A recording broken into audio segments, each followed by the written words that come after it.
Gotta put this. I gotta put these headphones on. I feel and look like a pilot, somebody said.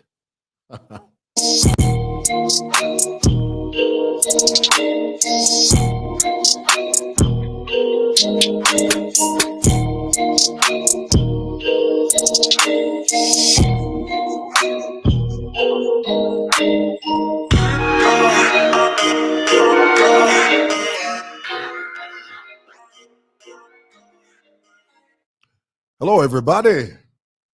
Thank you so much for taking the time out of your very busy Tuesday morning to spend a few minutes with the likes of me. Guys, before I begin, and please forgive me if I appear awkward with these headphones. I'm not used to this, okay? They tell you this as a vlogger, that you need to up your game. You need to start buying microphones and headphones. And I'm not used to that. What I'm used to is a phone and a little ring light. That's sufficient. But oh no, you have to up your game, they say. Before I go into my little talk, and I'm only going to be with you for about, I don't know, 35, maybe 37 minutes maximum. I try to keep these little podcasts short, concise, and to the point. And incidentally, let me say what I noticed, because, as a vlogger, what you're supposed to do is you're supposed to analyze your broadcast, sort of watch it and see where you can improve here and there. What I notice oftentimes is when I begin a podcast or a broadcast, many of you in the comments often say to me, Mwewa, can you please hurry up? Just get to the point. All those pleasantries you are doing, those are inconsequential, Mwewa. Just get to the point. Guys, I have to tell you, that's not how it works, okay? The famous filmmaker, John Landis, once said that every story has three components. There's the beginning, middle, and end. You can't just jump into a story and say, okay, everybody died. I mean, imagine that. You're telling a story, and because people are sort of prompting you to get to the point, and then you say, well, to please them, let me cut out the beginning, let me cut out the end, the middle, and let me just go straight to the end. Guys, everybody died. Where's the context of that? You need context. You need backstory. You need background. You need to build a story, beginning, middle, and end. So for those of you, because there are many of you, you jump on here. Well, I'll get to the point in a way. Relax. Be patient. I'll get to the point. But before I do that, I have something I need to show you. Okay? Guys, see this? You know what this is? Some of you recognize this.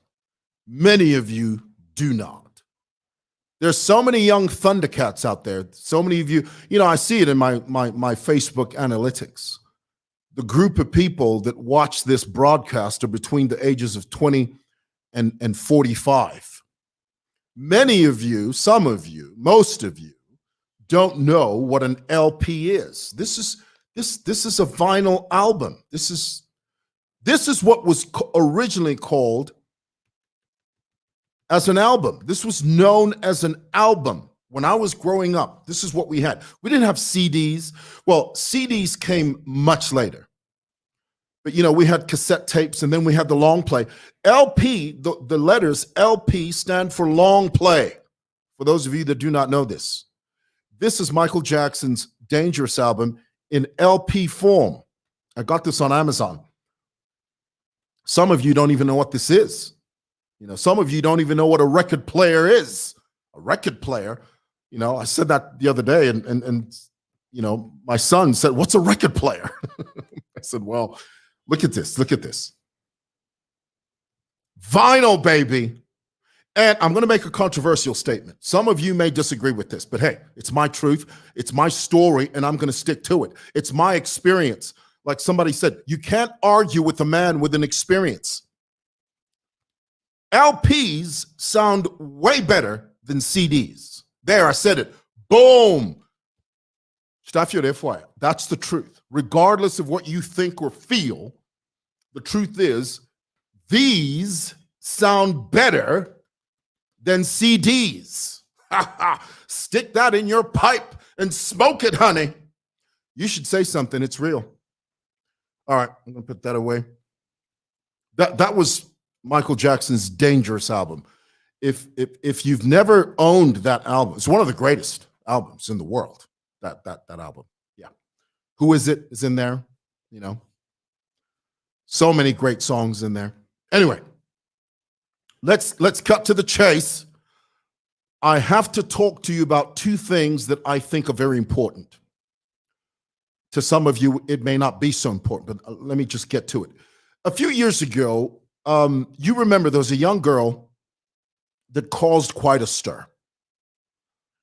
And really, I think oftentimes we forget that the originator of, I'm trying to say it right, the originator of the person that first, let me put it that way, the person contextually, the person that first experienced quintessential hate speech was Iris Kaingu. Before any of us experienced hate speech, before any of us experienced a comment that hurt our feelings, or a comment that caused us or drove us to the block button, there was Iris Kaingu who experienced hate probably like no other Zambian experienced hate in the social media vlogging space. She was the first one. And I don't want to go into why she went through that. All of you know what caused that, and I'm not going to focus on that. But for those of you that do not know, just read the comments. You'll get the gist of what I'm talking about. She went through that period that at the time, I mean, I remember like it was yesterday. It was one of the most devastating, one of the most heart-wrenching exposures that any human being can suffer. I mean, here it is, you do something in private, consensually, you know, you agree, and then somehow that private consensual act is viewed by millions of people when your intention was never for that to happen. Well, she went through that. She went through the police case. Blah, she was fined. I think it was 10 million or 10,000 kwacha. Correct me in the comments below if I get the figure wrong, because on Facebook, everybody fact checks you. You know, there's somebody right now that's fact checking everything I say. No, well, that's not, it wasn't 10 million. It was 10 million 125 kwacha. So correct me in the comments below. I think it was 10,000 or 10 million that she was fined at the time. But it was a very horrible experience. And through the counsel and support of her family, very quickly they sort of had her fly out of the country, and I think she went to university in one of the Asian countries to sort of remove her from the glare of social media scrutiny and public opinion. And I think her parents did what any parent would do.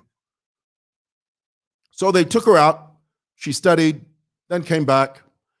And I remember a few years after that, I was over at East Park, because, you know, I'd seen her, I'd heard about her in the media. I'd never met her until one day I was at Pizza Hut. I've posted about this. I've talked about this. I was at Pizza Hut, and she was sitting at the table in one of those little tables outside, and she had a what do you call it? A husky. You know those little Alaskan dogs? You know, the snow dogs. She had a husky. She was sitting at a table and she had a husky, a little dog, sitting at her feet. And I looked over and I realized, oh, that's Iris. And so I walked over to her and I asked her, I said, excuse me, are you Iris? Very polite, very, very amiable, sort of very engaging young lady. She looked at me very confidently and she said, yes, I am. And she looked at me and she said, and you are? I introduced myself and she held out her hand and she said, well, it's nice to meet you.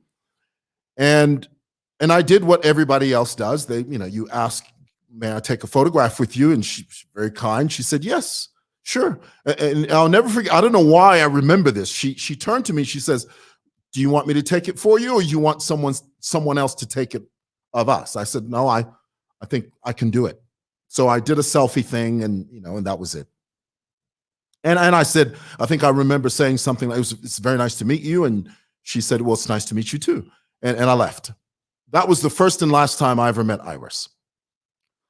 Well, fast forward, I sort of, because on social media, your presence is consistent, especially if you are a consistent vlogger. Now, Iris is a different type of vlogger. Her type of vlogging it's mainly about photographs. And she's got an Instagram-esque sort of approach to social media.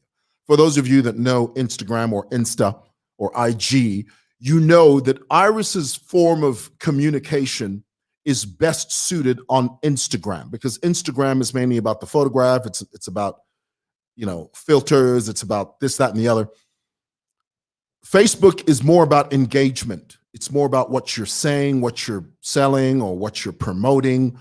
Facebook compels you, or at least it's supposed to compel you, to build a relationship with your audience, to build a community in a sense, through the way you communicate. But Iris has sort of used it as a backdrop against her Instagram approach, if you know what I mean. And then, we worked through the emotion of whatever she went through. And I must tell you, from a very personal point of view, I looked at Iris as an example of someone that sort of overcame her difficulties. Her difficulties meaning the Zika fiasco. She overcame that. She overcame it by being present. She overcame it by, in a sense, reinventing herself in a way. And then, lo and behold, the precursor to another one of her stunts was when she goes to she goes to I think it was a motivational speaking gig at an institution somewhere. She shows up in a low cut top, and cleavage all over the place, and that caused a bit of a stir. But then you must always keep in mind that when you become a celebrity, everything that you say, do, and think is placed under a microscope. You have to appreciate that, okay? So not everything is her fault, although there are certain things that I feel that she has self-induced. For example, the last fiasco where she takes a photograph in a bikini standing next to some young guy, young Thundercat, that caused a stir. And when that came out, I must be honest with you, I felt a bit disappointed because I was thinking, Iris, we've been through this before. We're giving you a chance as an audience to allow you to reinvent yourself. But here it is, you insist on making us think that you don't want to change. This was my thinking, okay? And I'm sharing this with you. And so, then she apologized for that. She said, well, look, and that's when we heard that Iris is married. She came out and said, well, I'm married and I shouldn't have done that. I shouldn't treat my king that way, and so on and so forth. And then we heard that she was vying for adoption within the Patriotic Front. Now, here's the thing for me. When I first heard that she was vying for public office, I didn't have a problem with that because, as we all know, Iris is an educated woman. She is. She's very smart. She's a very intelligent girl. Okay. However, I didn't think that politics was her forte. And I say this because the very first time when you run for office, when you run for political office, doesn't matter if it's here or if it's in Memphis, Tennessee, or Cambodia or Guam, what that desire does is that it compels you to begin to engage with your constituency. It means you have to communicate. It means you have to be able to somehow connect with the people that you want the votes from. So when I heard initially that Iris was running for office, I was thinking, okay, well, that would make sense because, she's a smart lady. But when I first heard her speak in an interview setting, and she was trying to elucidate, she was trying to sort of explain the intricate components of Bill 10, and she fell woefully short of making any type of sense. That's when I got concerned. I thought, well, she's smart, but she's not able to articulate herself as a politician. Now, if for any reason, if you think that I'm here trying to bash her, you're wrong. That's not the point of this, okay? And you'll very quickly, you'll very quickly realize that this is not about bashing her. I'm giving you my analysis of who she is as a candidate.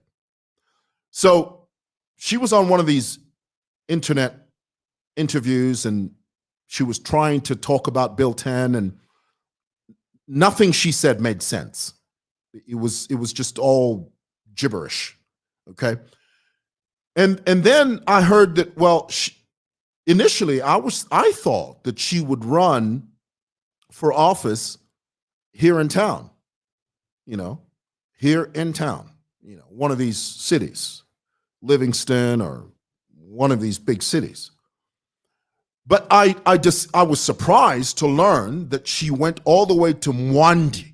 Now, for those of you that do not know where Mwandi is, it's in Western Province. It's about 120 kilometers outside of west, I think, of Livingston. It's a little small town in the district of the same name, Mwandi. It's got a population of about 8,000 people. These are mainly villages. These are people that live out there in the boondocks, out there in the rural areas along the Zambezi River. Now, initially when I heard that she was vying for adoption, in my mind, I was positive they would not adopt her. I thought, these guys can't do this. I mean, why would they do that? Well, lo and behold, they did. Now, I've never heard, because that's Loziland, Western Province. I've never heard Iris speak Lozi. I'm not saying she's not able to. I'm pretty sure she is able to, but I've never heard her speak Lozi.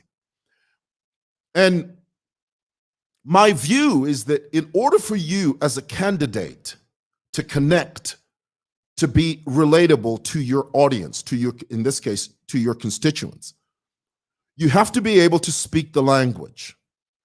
In my view, the reason, and I'll qualify this now, the reason I thought that Iris would initially go for a town seat or a seat here in the city or in one of the big cities was because I thought, well, she would appeal to that demographic. Iris Kaingu has a very Kim Kardashian-esque aura about her, even when you speak to her. For those of you that, even when you watch her on her, whenever she's doing a video, she's got this, excuse me, she's got this Kim Kardashian-esque aura about her. And if you've never watched the Kardashians, you won't know what I'm talking about. But if you have watched them, you know exactly what I'm talking about. It's this almost plastic, synthetic way of communicating, this very nasally sort of, hi, how are you, sort of thing. I can't do it. I don't know how to do it. But for those of you that know what I'm talking about, Iris has that. She's rightly or wrongly, she has that. So when I heard that she was the candidate for Mwandi, and when you go to Mwandi, it's a population of 8,000 people, villages. They don't know who the heck Kim Kardashian is. They can't relate to that nasally type of synthetic style of communication. Here's my concern. When she goes on the campaign trail, because that's where the rubber meets the road, how will she convincingly communicate with the people of Mwandi if she's going to have this Kim Kardashian-esque aura about her? Unless you can tell me that she's able to do it convincingly, that she's able to communicate with those villages convincingly, then she may have a connection with the people of Mwandi. But here's the other side here's the other side of that coin. And I want you to hear me, because Zambian politics is not like American politics. You must know this, okay? Now, I don't say that as a politician. I say that as someone that hangs around politicians. I've never been a politician. I don't even qualify to be a politician. I'm not even that smart. But I've been around them. I know how they think. I know what they say. I know. So I can safely deduce, safely conclude, because of my association with different political parties and different political players and different political characters, I can safely assume that I know that Zambian politics is a unique form of politics. It's not like America or Britain or wherever. It's different. And my point is this. My point is this. Even if the other side to that coin is this, even if Iris is not relatable to the average villager in Mwandi, the very fact that she has been adopted on the Patriotic Front ticket puts her at a very big advantage. Because here are the dynamics, guys. In Mwandi, they don't care whether or not Iris has been to Zekas. They don't care whether or not Iris had a stint or controversial stint at Zekas. They don't care if Iris cannot pontificate and elucidate the fine, intricate details of Bill 10. They don't care. All they care about in Mwandi is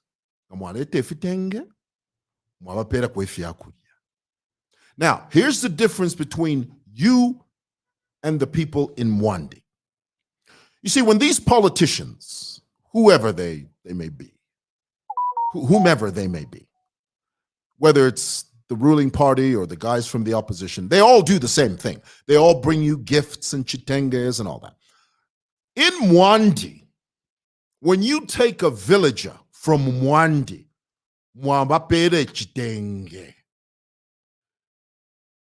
that is a very powerful bargaining tool.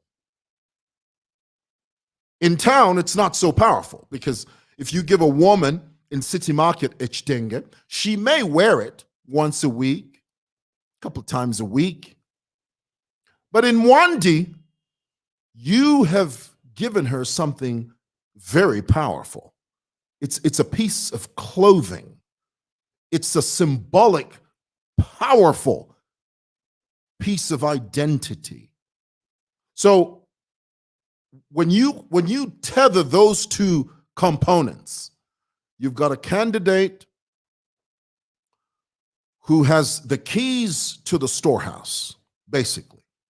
Because now that Iris is the candidate, the preferred candidate for the Patriotic Front in Mwandi constituency, and she has the keys to the storehouse. She's giving out all these chitenges and gifts, and the people of Mwandi don't care about her message.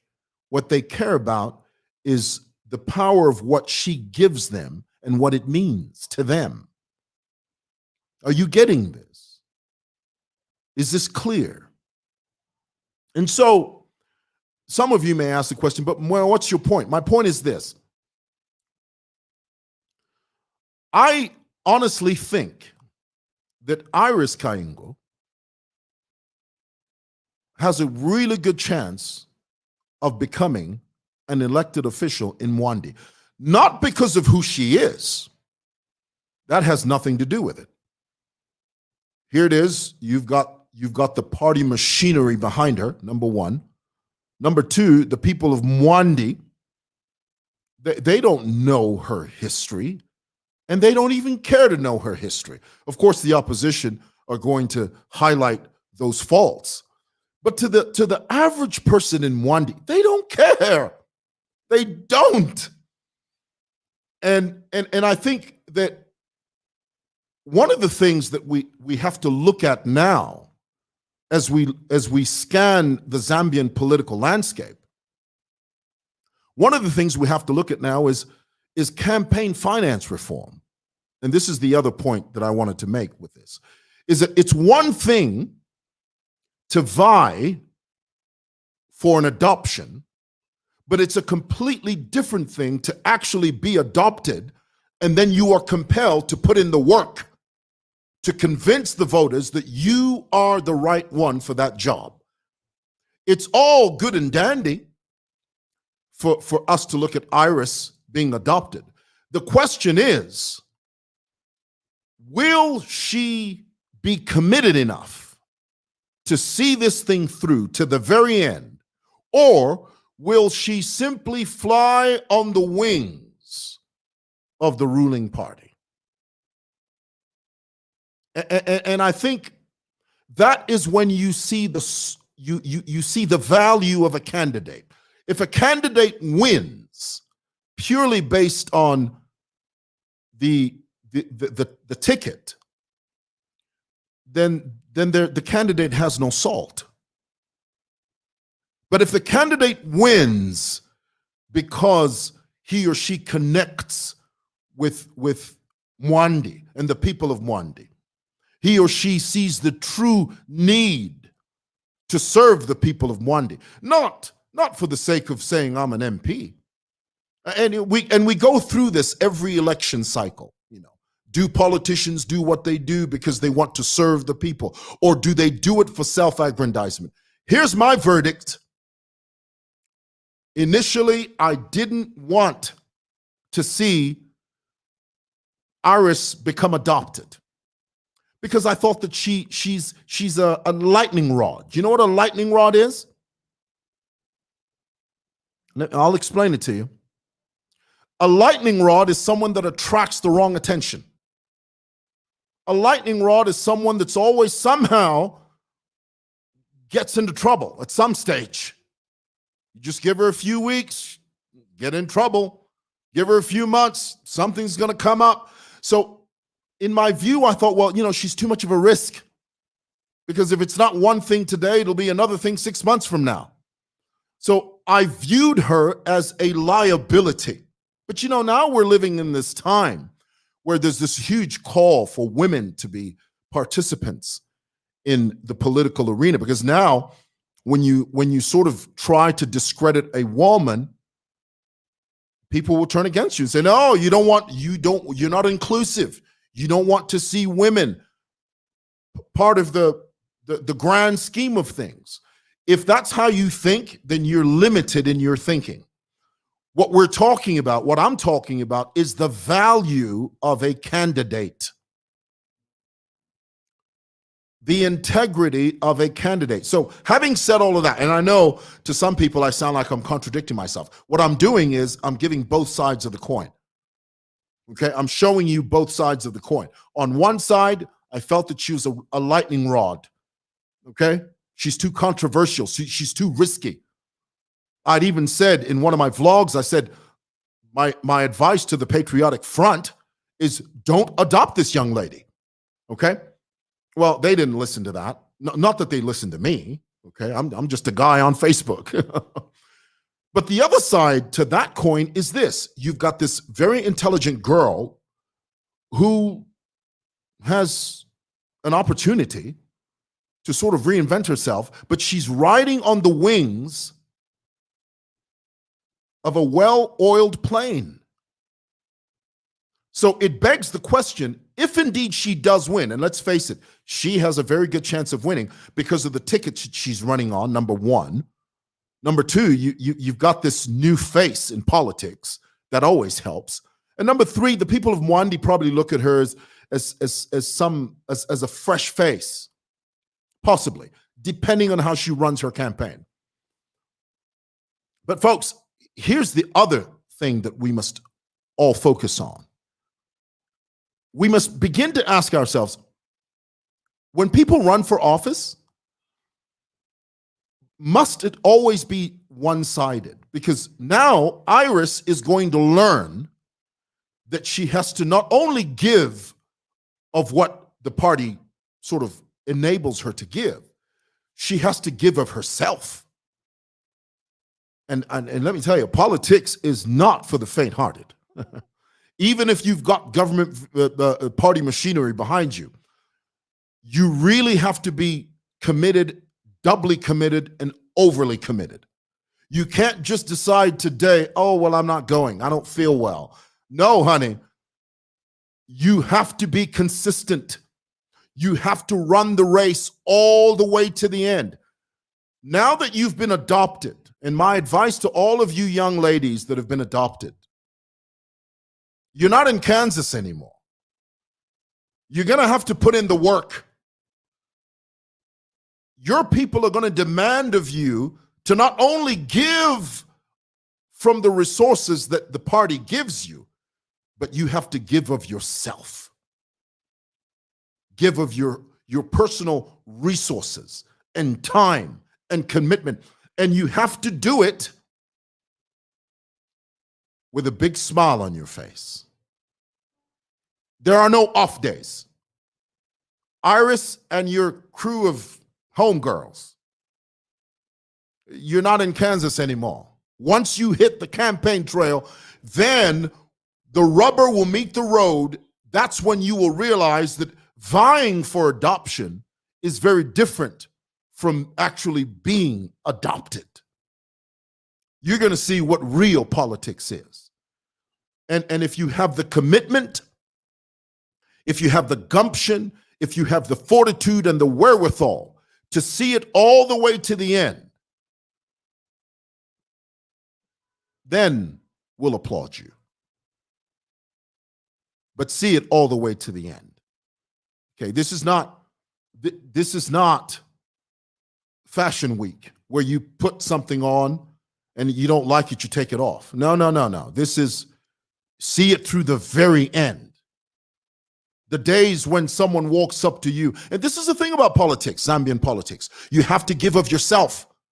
The moment someone asks you for something in politics, the moment you say no, or shikwete, or notilelo, mawe, batfe wakaso, kaitwari mulomba, atutana, na kwata, ngomba atutana, mutani.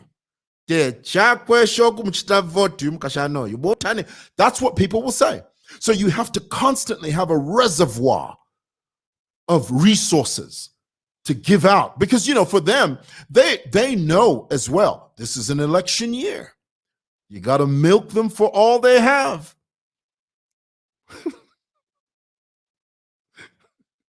It's the most amazing thing. So Iris, and I know you and the homegirls have been briefed. You can't say no. You can't say shikwete. Ni olo olo. Ni yes bwana until the last vote is cast. The most thankless career is the career of a Zambian politician. Thankless. You could do 10,000 things. You can give 10,000 times. But the moment you say, Shikwet, Vakasa, Vamonen, Vafuma kumatown, Vaisa mukutana, Ifwe, Kuno. Oh, dear. Yeah, anyway. So bottom line is this. I wish her the best. I do. And I hope that at this stage, she doesn't create more controversies for herself. Because if she does that, she will then prove that this young girl insists on making us recall all these other things. If you truly have reinvented yourself, reinvent yourself and move on. Okay?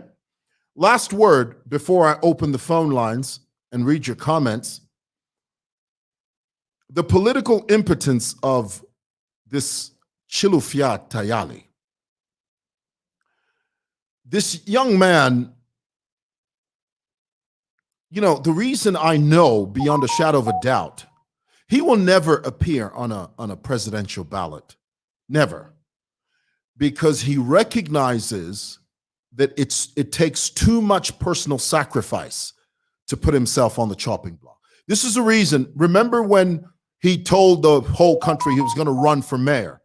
Well, at the very, very last minute, he created some smokescreen about he was late and he was outside the gate there and they didn't let him in. And then he had the audacity, he had the unmitigated gall to insult the town clerk, Alex Mwansa. Any property owner in Zambia knows that if you want to get things done, be friends with the town clerk. But oh no, Tayali, he walks in there. He didn't care who that person was. He starts insulting the town clerk and telling, no, me. And he created all of that because he knew that if in fact he did find himself as a mayoral candidate, it would then mean that he would have to give of himself, his own personal resources. And because he knows that he doesn't have that, and the very little he does have, and which there's nothing wrong with having little resources, but the point is, he knew going in that if my name appears on that ballot box, on that ballot, it means I now have no excuse. When someone comes to me and says, mayor,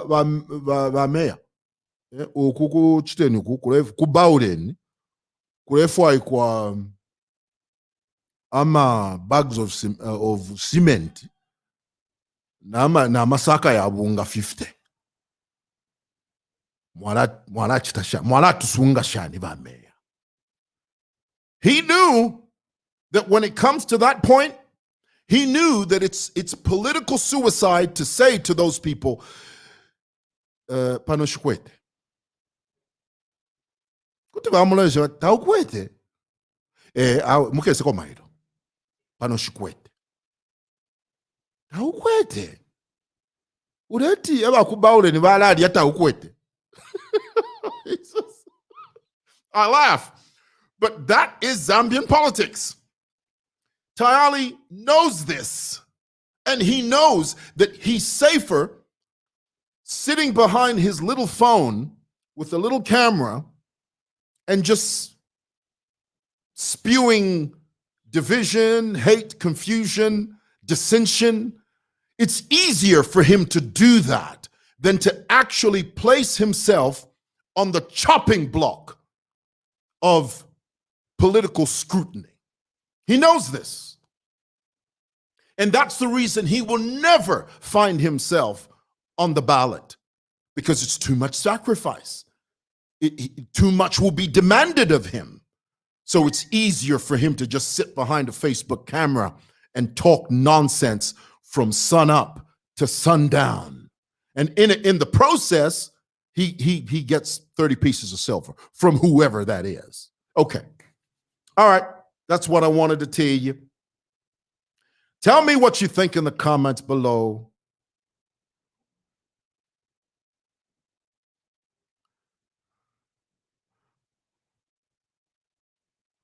Okay.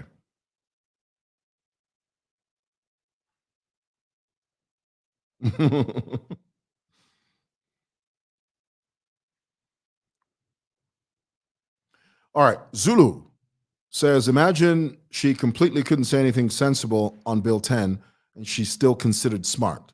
Well, I think she is smart. I don't think that she.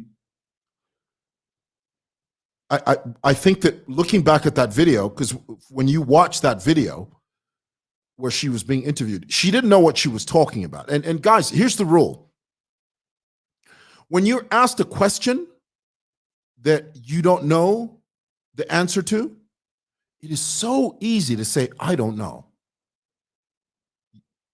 You have more credibility when you say, you know what, I'm not sure about that. I don't know.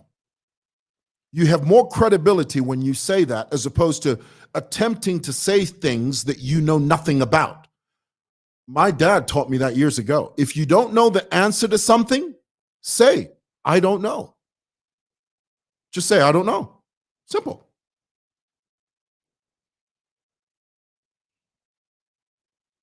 Melody says Zambian politics are now cracked cisterns.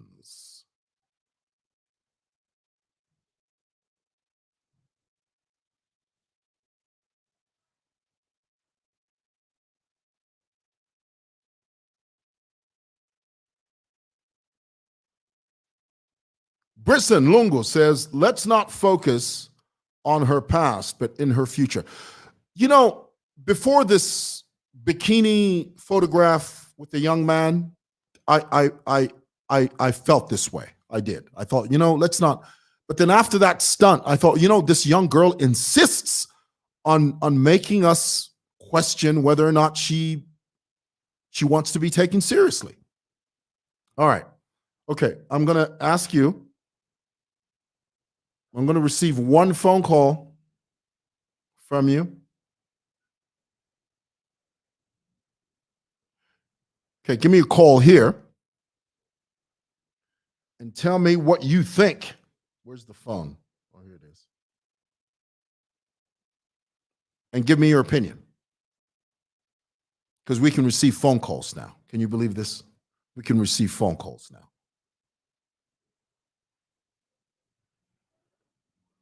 What is being intelligent? This is Annie says this. What is being intelligent if you can't explain Bill 10 as a politician in Z? Well, intelligent meaning, you know, she's educated. I mean, she's been to university. She has a grade 12. She's smart, but I think that she should have done some research on that. Because even doctors, you know that when you speak to a doctor, sometimes they have to read research. The pilots, people that fly planes, they have manuals next to them. They look. Not everything is in here. Okay? So sometimes you have to make a little extra effort to do stuff. Okay?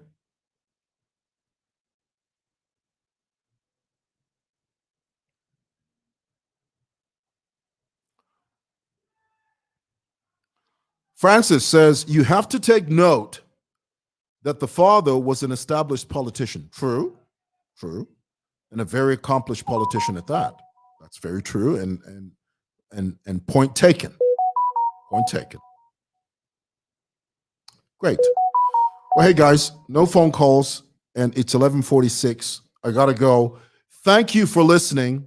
God bless. And good luck to all the candidates, all the there are 5 ladies that have been adopted. Good luck to all of you. God bless. Bye.